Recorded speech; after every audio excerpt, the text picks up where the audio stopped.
Bonjour à tous et à toutes et bienvenue sur ce nouveau tuto. Donc ce tuto qui portera sur Photoshop et ZBrush. Donc dans ce tuto, je vais vous montrer en fait comment transformer vos alphas 2D ici en alpha 2D mais biseauté.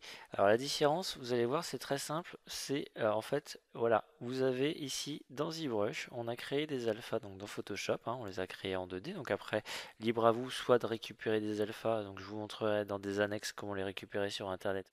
Je vous montrerai aussi comment utiliser le type plume, comment utiliser l'effort dynamique, le pinceau pour créer vos propres alphas. Donc voilà une formation où vous apprendrez plein de choses sur Photoshop et aussi sur ZBrush. Donc on a ici en haut, comme vous pouvez le constater, l'aigle Hyrule du bouclier de Link donc, que vous allez réaliser de façon express. Une fois que vous aurez compris le principe, on va dire qu'il vous faudra à peu près un quart d'heure hors alpha. Les alphas du bouclier, je vous les fournis histoire de gagner du temps.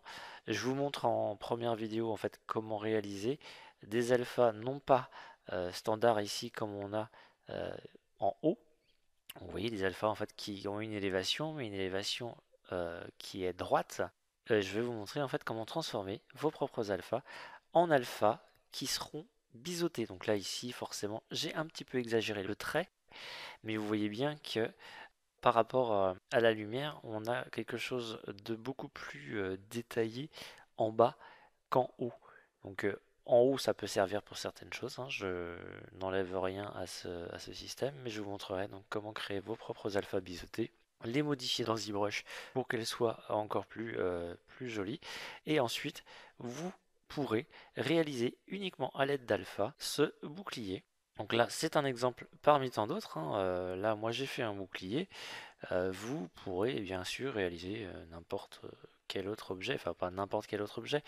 On ne pourra pas modéliser tout, mais on pourra déjà modéliser beaucoup de choses très rapidement.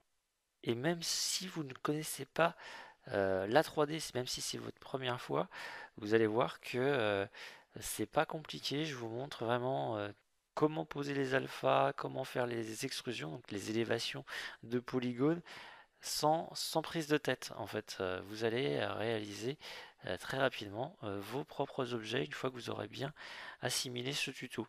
Donc ça peut être des portes, ça peut être des clés, ça pourrait être n'importe quoi. Et donc vous voyez, vous aurez un fichier que vous pourrez soit utiliser pour faire des illustrations ou éventuellement après je vous montre aussi comment les exporter pour qu'ils servent lors d'une impression 3D. Voilà, j'espère vous avoir donné envie d'en savoir plus sur ce tuto. Je reste bien entendu à votre disposition sur le salon d'entrée en cas de problème, afin que vous ne restiez pas bloqué inutilement. Et je vous dis à tout de suite.